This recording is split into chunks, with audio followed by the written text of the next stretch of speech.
Aujourd'hui, nous organisons le Women's Summit 2025 à l'Institut du monde arabe pour honorer toutes ces femmes qui réalisent des choses exceptionnelles dans ce monde, mais qui méritent d'être mises en lumière parce que nous avons besoin d'inspiration. Nous avons besoin d'inspiration et nous avons besoin d'exemples pour se dire que même moi, au fin fond de ma campagne ou alors dans ma ville où ça bouillonne, ça grouille de monde et où finalement personne en fait ne pourra me déceler, eh bien, c'est aujourd'hui notre grand engagement au sein du Haut Commissariat des diasporas africaines de France que de faire émerger ces femmes qui font bouger le monde, qui font rayonner ce monde et qui créent les conditions pour pouvoir faire que ce monde soit un monde de paix et d'ambition, parce qu'il ne faut pas cesser de rêver. Et seules les femmes, avec toutes leurs tripes, accompagnées d'hommes engagés qui croient en elles, peuvent nous permettre de réaliser ces choses. أنا هنايا في باريس فرحانة جيت كنحضر لهذا لو غران ايفينمون اللي دايراه لاله رشيدة قبتي وأنا فرحانة على حيت أنها صدت لي الدعوة باش نجي نحضر لهذا اللقاء وأنا جد فخورة وطلعت فوقت انا المنصه درت انا على امتي بو على شنو درت انا من مورا 50 عام والقرايه اللي قريت درت لافاك درت الجامعه كنقرا الماستر ديال العلاقات الدوليه والدبلوماسيه وكان لي شرف كبير انني نكون مع هاد السيدات وهاد النساء اللي تا هما عندهم واحد الباركور اكستراوردينير انهم كيحاولوا يعاونوا لي كوميونيتي ديالهم هنايا ايسي اون فرانس وعارفه ان الظروف كتكون غير ملائمه ولكن كيديروا ما امكن باش يزيدوا القدام ويحققوا الاحلام ديالهم وفي نفس الوقت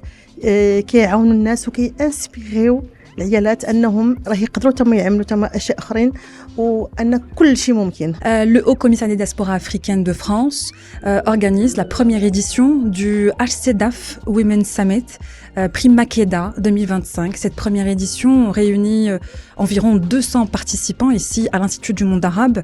L'objectif étant de mettre à l'honneur des femmes qui ont un parcours d'excellence, des femmes qui ont excellé dans leur domaine quel qu'il soit et qui se distinguent par leur discrétion parfois, mais aussi par leur audace, par leur leadership d'ailleurs, qui est le thème de cette première édition, qui aujourd'hui est sous le parrainage de Christian Ebong, qui est un pilote automobile.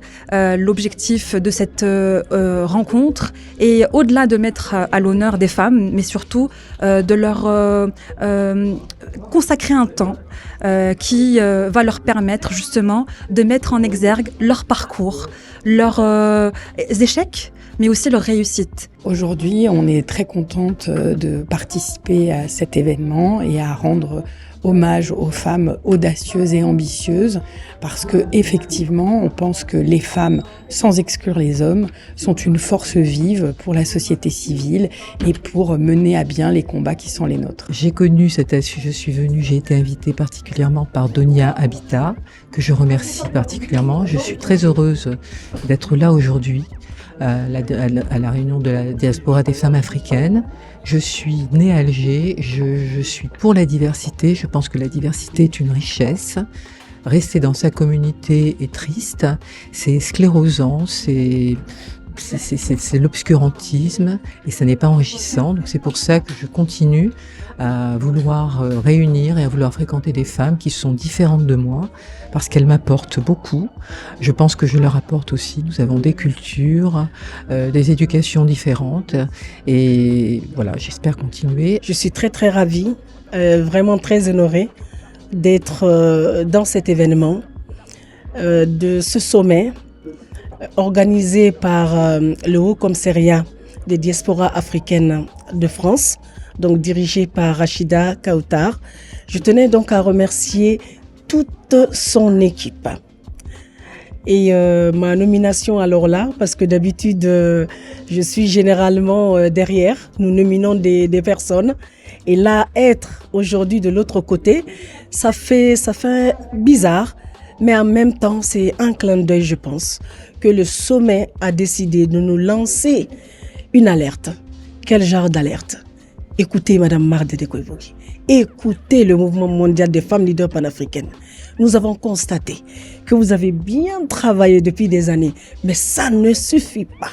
Il faudrait que, à partir de 2025, jusqu'aux années qui arrivent, mettez un peu le pied sur l'accélérateur, foncez, foncez et foncez. Alors aujourd'hui, on passe une merveilleuse journée, même meilleure soirée à cette heure-ci. C'est vraiment le choc des cultures, mais le choc positif des cultures, et aussi l'ambition et l'audace des femmes, avec évidemment les hommes à leur côté, pour promouvoir le leadership féminin. Alors le leadership féminin, on a tendance à dire que effectivement il est inné. Eh ben non, parce que être une femme, ça s'apprend, et être leader, ça s'apprend aussi.